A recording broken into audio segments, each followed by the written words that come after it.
Students, आज के lecture में हम अपनी एक्सरसाइज नंबर 1.5 स्टार्ट करने लगे हैं। ठीक है, उसका फर्स्ट क्वेश्चन क्या है, find the determinant of the following matrices. आपको मैट्रिसेस दिए गए हैं और उनका आपको डिटर्मिनेंट जो है वो फाइंड आउट करके देना है। ठीक है, तो देखते हैं कि डिटर्मिनेंट जो है वो किसी मैट्रिक्स का कैसे फाइंड आउट करते हैं। सबसे पहले तो क्या है कि ये जो हमारे पास स्क्वायर ब्रैकेट होती है ना, इसको हम लोगों ने चेंज कर देना है। ठीक है, लाइक इस तरीके से स्ट्रेट हमारे पास दो लाइन्स आएंगी। ठीक है, तो ये किस चीज़ को रिप्रेजेंट कर रही है कि हमारे शो कर रही है डिटर्मिनेंट को। ठीक है, इक्वल टू जो हमारा मैट्रिक्स है उसकी भी जितनी भी एंट्रीज हैं उसको हमने क्या करना है, इस तरह दो स्ट्रेट लाइन के अंदर जो है वो हमने रिप्रेजेंट कर देनी है, -1 1 2 एंड 0। ठीक है, अब क्या करना है कि इन दोनों को आपस में मल्टीप्लाई करवाना है। ठीक है, -1 को मल्टीप्लाई करवाएंगे किसके साथ, 0 के साथ। दरमियान में जो है वो क्या आएगा, माइनस का साइन आएगा।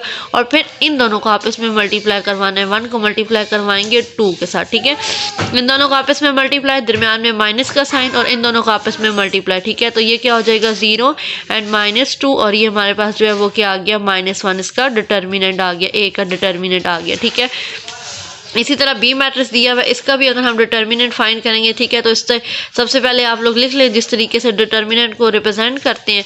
उसके बाद क्या करेंगे, 1 को मल्टीप्लाई करेंगे -2 के साथ, माइनस का साइन, और 3 को मल्टीप्लाई कर देंगे 2 के साथ। ठीक है, तो ये आ जाएगा हमारे पास -2 एंड -3, और ये हमारे पास क्या बन जाएगा, -5, जो कि बी का क्या आ गया, डिटर्मिनेंट आ गया। इसी तरीके से हमें एक सी मैट्रिक्स गिवन है, इसका अगर हमने फाइंड करना है डिटर्मिनेंट, तो पहले इसको उस फॉर्म में ले आए, मतलब रिप्रेजेंट कर लें उस तरीके से। ठीक है, 3 को मल्टीप्लाई करेंगे 2 के साथ, माइनस का साइन, और इस 2 को फिर मल्टीप्लाई करेंगे इस 3 के साथ। तो ये क्या बन जाएगा हमारे पास 6 -6, तो ये हमारा डिटर्मिनेंट जो है सी मैट्रिक्स का क्या हो गया, 0। डी हमें मैट्रिक्स दिया हुआ है, इसका डिटर्मिनेंट फाइंड करना है, तो ये इसको रिप्रेजेंट कर लें इस तरीके से। उसके बाद मल्टीप्लाई करेंगे, ये वाली वैल्यू इससे मल्टीप्लाई हुआ करेगी, फिर माइनस का साइन, और ये वाली वैल्यू जो है वो इस वाली वैल्यू से मल्टीप्लाई होगी। 3 को मल्टीप्लाई करेंगे 4 के साथ, -2 को मल्टीप्लाई कर देंगे 1 के साथ, तो ये आ जाएगा 12 -2, जो कि हमारे पास आएगा 10। ठीक है, और ये हमारे पास डिटर्मिनेंट हो जाएगा किसका, डी मैट्रिक्स का। ठीक है, 1.5 का क्वेश्चन नंबर 2 क्या है, find which of the following matrices are singular और नॉन सिंगुलर। आपको मैट्रिसेस जो है वो गिवन है, आपने बताना है कि कौन सा मैट्रिक्स जो है वो सिंगुलर है और कौन सा मैट्रिक्स जो है वो नॉन सिंगुलर है। ठीक है, तो आप सिंगुलर क्या है कि आप डिटर्मिनेंट फाइंड करेंगे। ठीक है, जिसका डिटर्मिनेंट 0 आ जाएगा आपने क्या कह देना है जी, वो क्या है हमारे पास सिंगुलर है मैट्रिक्स। ठीक है, और जिसका डिटर्मिनेंट 0 नहीं आएगा वो हमारे पास जो है वो क्या कहलाएगा, नॉन सिंगुलर कहलाएगा। ठीक है, सिंगुलर और नॉन सिंगुलर का डिसीजन किसके ऊपर होगा, डिटर्मिनेंट के ऊपर होगा कि अगर डिटर्मिनेंट 0 आ गया तो सिंगुलर है, और अगर डिटर्मिनेंट 0 ना आया तो वो क्या हो जाएगा, नॉन सिंगुलर मैट्रिक्स हो जाएगा। ठीक है, अब सबसे पहले हमारे पास ये एक मैट्रिक्स दिया हुआ है, अब इसको चेक करते हैं कि ये सिंगुलर है या नॉन सिंगुलर है। ठीक है, तो चेक करने के लिए सबसे पहले हम क्या करेंगे, इसका डिटर्मिनेंट जो है वो फाइंड आउट कर लेते हैं। ठीक है, इस वाली वैल्यू को इससे मल्टीप्लाई करेंगे और 6 को जो है वो क्या करेंगे, 2 से मल्टीप्लाई करेंगे। ठीक है, 3 को 4 से, -6 को जो है वो 2 से, तो ये क्या बन जाएगा, 12 -12, जो कि क्या आ गया 0, मतलब हमारे पास ए का डिटर्मिनेंट आ गया 0, तो ये हमारे पास क्या कहलाएगा, सिंगुलर कहलाएगा। ठीक है, इस तरीके से हमारे पास एक और मैट्रिक्स दिया हुआ है बी। अब इसका डिटर्मिनेंट हम लोग फाइंड आउट करके देख लेते हैं कि ये सिंगुलर है या नॉन सिंगुलर है। ठीक है, 4 को 2 के साथ, फिर 1 माइनस का साइन, और फिर 1 को 3 के साथ, 4 को 2 के साथ, माइनस का साइन, 1 को 3 के साथ। ठीक है, तो ये आ जाएगा 8 -3, जो कि क्या आ गया हमारे पास 5।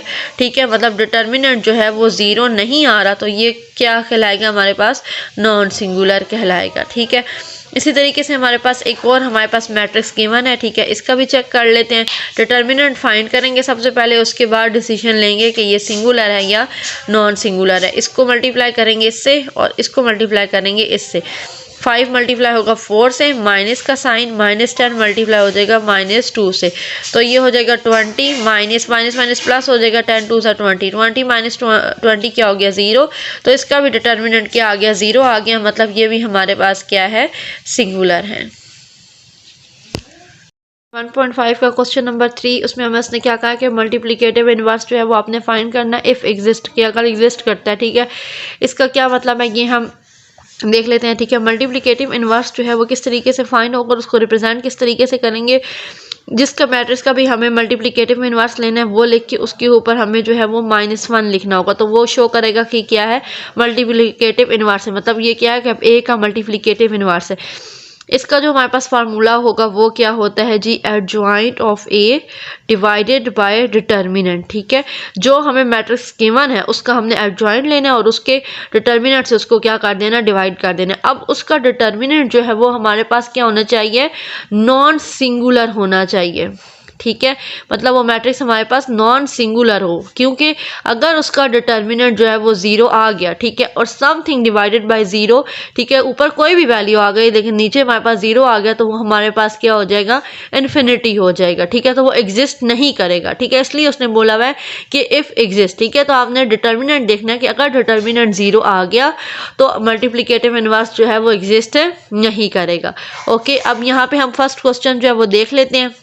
ये हमारे पास हमें मैट्रिक्स जो है वो गिवन है। ठीक है, इनवर्स फाइंड करने के लिए मैंने आपको क्या कहा, दो चीज़ों की ज़रूरत पड़ेगी, एक तो आपको एडजॉइंट की, दूसरा आपको डिटर्मिनेंट की। ठीक है, तो एडजॉइंट जो है वो इस मैट्रिक्स का फाइंड कर लेते हैं। वो मैं आपको बताती हूँ कि किस तरीके से जो है वो एडजॉइंट जो है वो फाइंड किया जाता है। ठीक है, ये जो आपके पास है इन दोनों की जो है, जो हमारे पास ये दो एंट्रीज हैं, इन दोनों की जगह चेंज करनी है आपने। ठीक है, 0 को आप -1 की जगह ले आएंगे और -1 को आप 0 की जगह ले आएंगे, तो ये इन दोनों की क्या हो गई, जगह चेंज हो गई। और ये जो दो एंट्रीज है इनके आपने क्या करने हैं, साइन चेंज करने हैं। ठीक है, अगर ये +3 है तो ये क्या हो जाएगा, -3 हो जाएगा, और ये +2 है तो ये क्या हो जाएगा, -2 हो जाएगा। ये हमारे पास एडजॉइंट आ गया। अब हमें अगला क्या चीज़ फाइंड करनी है, डिटर्मिनेंट फाइंड करना है। ठीक है, तो हम इसको रिप्रेजेंट कर लेते हैं। ठीक है, इस तरीके से हम डिटर्मिनेंट फाइंड करते हैं, इस वाले एलिमेंट को इस वाले एलिमेंट से मल्टीप्लाई करेंगे, माइनस का साइन, और फिर इस एलिमेंट को इस वाले एलिमेंट से मल्टीप्लाई करवा देंगे, तो ये आ जाएगा हमारे पास 0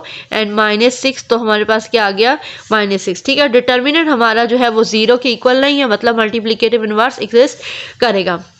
फार्मूला राइट डाउन करें मल्टीप्लिकेटिव इनवर्स का, जो कि हमारे पास क्या है, adjoint of A divided by determinant. ठीक है, एडजॉइंट हमारे पास जो है वो क्या आया, वो ये आया।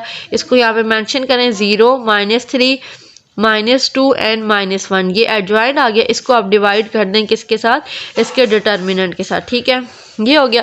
अगर आप इसको फर्दर जो है वो सिंप्लीफाई करें, ठीक है, तो इस तरीके से रिप्रेजेंट कर दें, -1/6 एंड 0 -3 -2 -1। ठीक है, इसको आप अंदर सबके साथ डिवाइड करवाना चाहते हैं तो वो भी आप करवा सकते हैं। ठीक है, तो 0 को आप डिवाइड करवाएंगे किसके साथ, ये -6 हो जाएगा, ये -3, और ये हमारे पास आ जाएगा -6 के साथ डिवाइड हो जाएगा ये। ठीक है, उसके बाद -2 को डिवाइड करवा देंगे -6 के साथ, -1 को करवा देंगे -6 के साथ। ओके, तो ये तो हमारे पास क्या बन जाएगा, 0 बन जाएगा। ठीक है जी, ये 0 हो जाएगा, और ये क्या हो जाएगा, ये कैंसिल आउट हो जाएगा, 3 1 3 3 2 6 1/2, ये कैंसिल आउट हो जाएगा, 2 1 2 2 3 6 1/3, एंड ये कैंसिल आउट हो जाएगा, तो ये हमारे पास आ जाएगा 1/6। ये हमारे पास जो है वो क्या आ गया जी, ए इनवर्स आ गया हमारे पास। तो हम क्वेश्चन नंबर 3 का 4 पार्ट जो है वो अब कर लेते हैं। ठीक है, हमें डी मैट्रिक्स गिवन और इसका हमें इनवर्स फाइंड करना है। ठीक है, तो इनवर्स फाइंड करने के लिए हमें क्या चाहिए होता है कि एडजॉइंट चाहिए होता है, और उसको हम उसी के डिटर्मिनेंट के साथ क्या करते हैं, डिवाइड करते हैं। तो सबसे पहले हम जो है वो एडजॉइंट फाइंड कर लेते हैं। तो एडजॉइंट फाइंड करने का तरीका क्या है कि इन दोनों की आपने जगह चेंज कर देनी, ये 2 एंड 1/2, और इन दोनों के साइन चेंज कर देने इन एंट्रीज के। ठीक है, तो ये हमारे पास जो है वो क्या आ गया, एडजॉइंट आ गया। अब नेक्स्ट जो है वो हम क्या फाइंड कर लेते हैं, डिटर्मिनेंट फाइंड कर लेते हैं अपने जो डी मैट्रिक्स था उसका। इन दोनों को मल्टीप्लाई करेंगे, 1/2 को मल्टीप्लाई कर देंगे 2 के साथ, एंड माइनस जो है साइन, और इसको आप इसमें मल्टीप्लाई कर देंगे इन दोनों वैल्यूज़ को, तो ये हमारे पास जो है वो क्या हो जाएगा, ये कैंसिल आउट हो जाएगा, 2 -3/4 4 एलसीएम सॉरी ये कैंसिल आउट होके क्या आ गया, 1 एलसीएम ले लेंगे 4, तो 4 -3 ये हमारे पास आ जाएगा 1/4। ये हमारा डिटर्मिनेंट जो है यहाँ पे फाइंड आउट हो गया। अब हमने इनवर्स फाइंड करना है। ठीक है, तो उसके लिए क्या है कि जो हमारा एडजॉइंट है, ठीक है, एडजॉइंट हमारा ये आया ना, क्या एडजॉइंट था हमारे पास, 2 -3/4 -1 एंड 1/2, उसको हमने डिवाइड कर दिया अपने डिटर्मिनेंट के साथ। ओके, ये हमारे पास डिवाइड में 1/4 है, जब मल्टीप्लाई में आएगा तो सिर्फ क्या बन जाएगा, 4/1, तो मैं सिर्फ इसको 4 लिख ली हूँ, 1 नीचे नहीं लिख रही। 2 -3/4 -1 एंड 1/2। अब इस 4 को आप क्या करें, सबके साथ अंदर मल्टीप्लाई करवा देते हैं, तो 2 4 ज़ा क्या हो जाएगा 8 हो जाएगा। -3/4 को मल्टीप्लाई करवा दें 4 के साथ, इससे करवाएंगे तो ये -4। इसी तरीके से 1/2 को मल्टीप्लाई करवा देंगे 4 से, तो ये कैंसिल आउट हो जाएगा। 2 1 ज़ा 2, 2 2 ज़ा 4। सिंप्लीफाई करें तो क्या आएगा 8 आ जाएगा, -3 -4 एंड 2 1 ज़ा तो यहाँ पे 2 2 ज़ा 4 था तो ये 2 आ गया। ये हमारे पास जो है वो इनवर्स आ गया डी का।